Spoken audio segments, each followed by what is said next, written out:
Promotions ఏ స్థాయిలో ఉన్నాయంటే ఈరోజు మనం ఇది మాట్లాడుతున్నామని తెలిసి అవి just I open the phone ఒక రెప్యూటెడ్ ఛానల్స్ కూడా ఒక డాక్టర్ ప్రోగ్రామో లేకపోతే ఒక ఆరోగ్యానికి సంబంధించిన అవేర్నెస్ ప్రోగ్రామో ఆ కార్యక్రమం చేసినట్టు ఈ బెట్టింగ్ యాప్స్ మీద చేస్తున్నారు. అదే సార్. మరి అప్పుడు ఇంక ఎవరిని బ్లేమ్ చేయాలి? అది పోలీసుల దృష్టికి వెళ్ళిందా లేదా? మాట్లాడదాం ఉమా గారితో. ఎస్ఐ గారు నమస్తే అండి.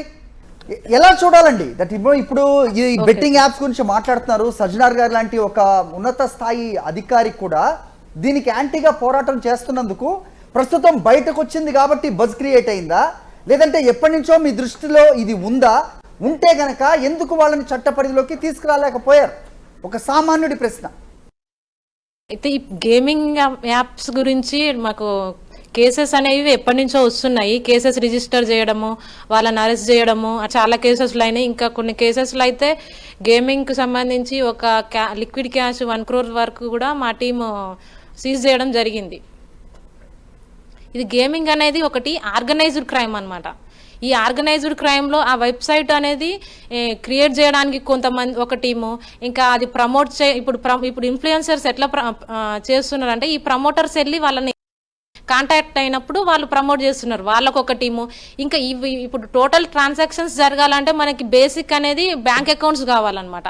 ఆ బ్యాంక్ అకౌంట్స్ కలెక్ట్ చేయడానికి ఒక టీము. ఇట్లా అన్ని టీమ్స్ లాగా ఒక ఆర్గనైజ్డ్ క్రైమ్ లాగా వర్క్ చేస్తున్నారు అనమాట. ఇప్పుడు వాళ్ళకి అకౌంట్స్ కావాలంటే కూడా వాళ్ళు ఏం చేస్తారంటే చిన్న చిన్న విలేజెస్ చదువు రానోళ్ళు, ఇంకా చాలా డైలీ వేజర్స్ ఉంటారు కదా, వాళ్ళ దగ్గరికి వెళ్ళి వాళ్ళ అకౌంట్స్ పర్చేస్ చేయడము, వాళ్ళ పేరు మీద అకౌంట్స్ ఓపెన్ చేసి వాళ్ళకి కొంచెం అమౌంట్ ఇచ్చి వాళ్ళు సంథింగ్ 50,000 ఇచ్చినా కూడా వాళ్ళ అకౌంట్లో ఏం జరుగుతున్నది అనేది వాళ్ళకి తెలియదు. కాకపోతే వాళ్ళ అకౌంట్లలో కోట్ల ట్రాన్సాక్షన్స్ జరుగుతాయి. వాళ్ళ దగ్గర నుంచే సిమ్స్ కోవడము, ఇట్లా సిమ్స్ అన్ని తీసుకొని వీళ్ళే ఆపరేట్ చేస్తుంటారు ఒక టీము. మీరు సైబర్ క్రైమ్ సబ్ ఇన్స్పెక్టర్గా ఉన్నారు కాబట్టి ఎస్ఐ గారు, నేను ఒక ఆశ్చర్యకరమైన ఒక వీడియో చూశానండి, వినే ప్రయత్నం చేయండి. నమస్తే శిరీష. సో క్రోమో గురించి మనము వీడియోస్ లో మాట్లాడుకున్నప్పుడు దానికి మంచి రెస్పాన్స్ కూడా వచ్చింది. ఎస్, మరి ఈ క్రోమో యాప్ లో కొత్తగా వచ్చిన ఫీచర్స్ ఏంటి అండ్ దాని ద్వారా మనము ఇన్కమ్ జనరేట్ చేసుకునే సోర్సెస్ ఏంటి సార్? చాలా ఒక నార్మల్ కైండ్ ఆఫ్ మనకు వచ్చే కమిషన్స్ కానివ్వండి, మనకు వచ్చే ఆ పర్ఫార్మెన్స్ బోనస్ కానివ్వండి, అది ఒక్కటే కాకుండా దానికంటే ఎక్కువగా మనందరికీ కూడా. ఉమా గారు, సో మీకు జస్ట్ వచ్చే ఉంటుంది, నేను చెప్పాలనుకుంటున్నాను. ఇది ఒక రెప్యూటెడ్ యూట్యూబ్ ఛానల్, పేర్లు అనవసరం, సో పేరు నేను చెప్పనక్కర్లేదు ఎందుకంటే ప్రపంచం అంతా తెలిసిందే.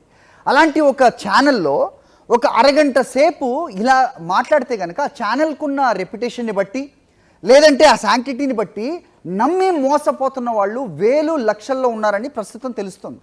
మరి ఇది ఇలాంటివి మీ దృష్టికి రాలేదండి ఎస్ఐ గారు?